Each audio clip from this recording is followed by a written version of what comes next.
मीठी नदी की बात करें तो इसका उद्गम स्थल है बिहार झील। बिहार झील।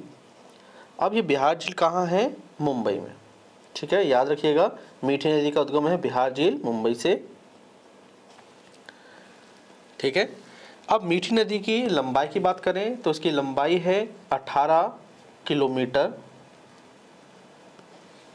मीठी नदी किस मुहाने में गिरती? मुहाना मतलब होता है जहां नदी सागर में मिलती है, उसे मुहाना कहते हैं। ठीक है, तो मीठी नदी का मुहाना कहाँ है? तो ये है आपके अरब सागर में। ठीक है, एक बार रिपीट कर लेते हैं। मीठी नदी का उद्गम स्थल कहाँ है? बिहार झील से। बिहार झील कहाँ है? मुंबई में। अब हम बात करें लंबाई की, तो मीठी नदी की लंबाई है 18 किलोमीटर की। और मुहाना क्या है? मुहाना है अरब सागर। मुहाना क्या होता है? जहाँ नदी सागर में मिलती है, उसे मुहाना कहते हैं। ठीक है, चलिए दूसरी देखिए कौन सी है। अब देखिए दूसरी है कपिली या कोपली नदी। ठीक है, जिसे अक्सर हम पढ़ते नहीं हैं। चलिए इसका उद्गम स्थल देखते हैं क्या है। तो देखिए कपिली बोली है या कोपली नदी का उद्गम स्थल है मेघालय पठार से। मेघालय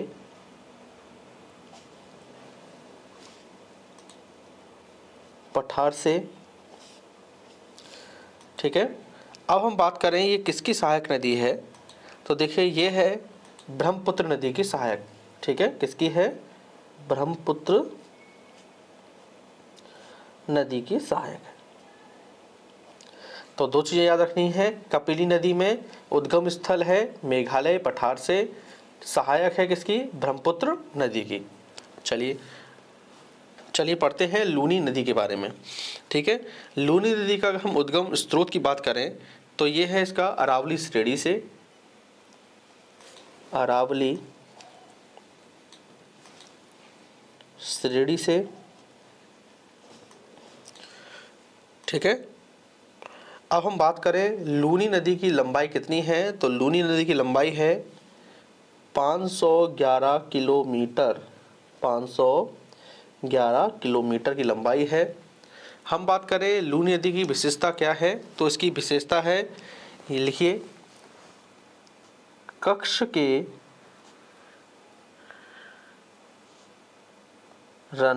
रन के दलदली क्षेत्र में विलुप्त हो जाती है। कच्छ के रन के दलदली क्षेत्र में विलुप्त हो जाती है। चलिए एक बार पढ़ लेते हैं फिर से। लूनी नदी के उद्गम स्थल है अरावली श्रेणी से। अरावली श्रेणी आपके राजस्थान में। ठीक है, लूनी नदी की लंबाई है 511 किलोमीटर। विशेषता है कच्छ के रन के दलदली क्षेत्र में यह विलुप्त हो जाती है। चलिए अब पढ़ते हैं काली नदी के बारे में। काली नदी के उद्गम स्थल की बात करें तो इसका उद्गम स्थल है कर्नाटक राज्य से उद्गम होता है इसका, लिख लीजिए कर्नाटक। ठीक है, कर्नाटक से काली नदी का, और कौन सा जिला है, जिला पूछे तो याद रखिए कन्नड़ जिला। ठीक है, कन्नड़ जिला है, वहाँ से इसका उद्गम होता है, राज्य है कर्नाटक। अब हम बात करें इसकी लंबाई की, तो याद रखिएगा काली नदी की लंबाई है 184 किलोमीटर। 184 किलोमीटर की कुल लंबाई है।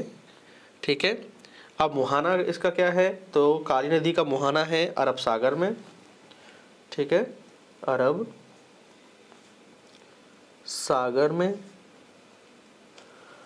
चलिए एक बार रिपीट कर लेते हैं। काली नदी का उद्गम है कर्नाटक, कन्नड़ जिला। लंबाई है 184 किलोमीटर लगभग। मुहाना है अरब सागर में। ठीक है, चलिए एक बार फिर से हम चारों को रिपीट कर लेते हैं।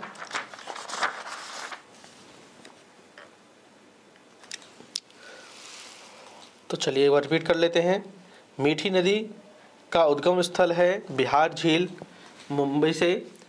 लंबाई है 18 किलोमीटर। मुहाना है अरब सागर। ठीक है, हम बात करेंगे अब कपिली नदी के बारे में। तो कपिली नदी का उद्गम स्थल है मेघालय पठार से। याद रखिए कपिली नदी को कोपली नदी भी कहते हैं, और इसकी सहायक या किसकी सहायक नदी है? ब्रह्मपुत्र नदी की सहायक है। ठीक है, चलिए अब हम बात करेंगे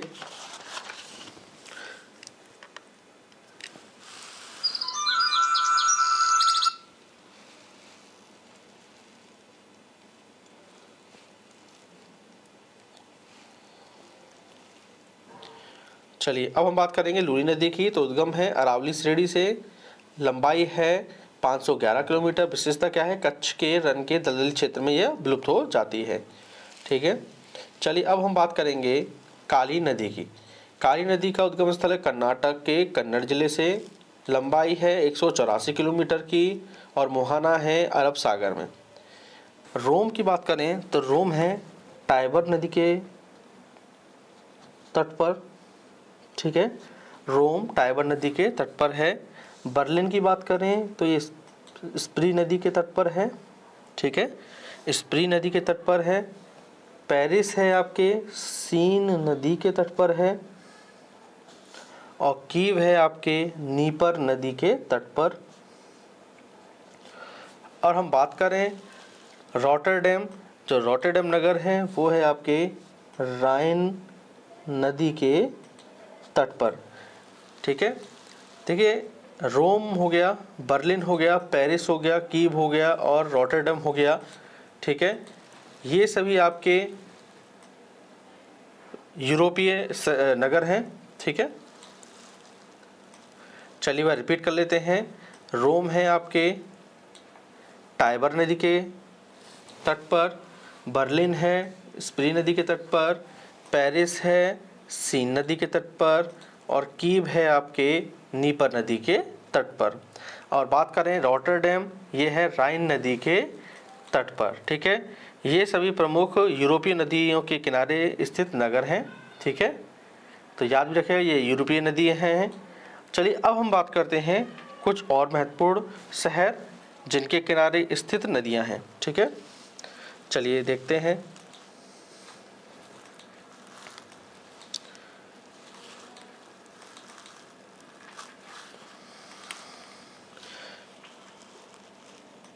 चलिए 4 प्रश्न और हैं महत्वपूर्ण जो एग्जाम में पूछे जाते हैं अक्सर। ऑस्ट्रेलिया का पर्थ शहर किस नदी के किनारे स्थित है? तो याद रखिएगा स्वान नदी के किनारे स्थित है। ठीक है, हम बात करें पाकिस्तान का लाहौर शहर किस नदी के तट पर स्थित है? तो ये रावी नदी के तट पर स्थित है।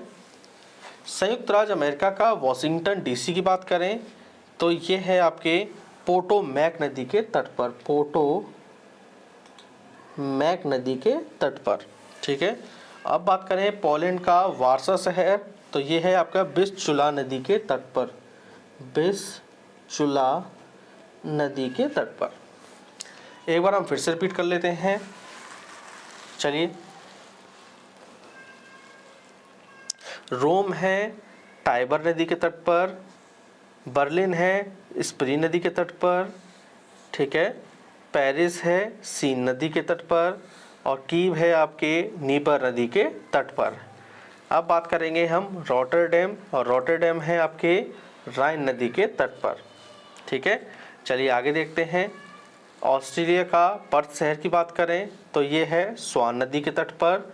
पाकिस्तान का लाहौर शहर है रावी नदी के तट पर। संयुक्त राज्य अमेरिका का वाशिंगटन डीसी है पोटोमैक नदी के तट पर और पोलैंड का वारसा शहर जो है वो है विस्चुला नदी के तट पर।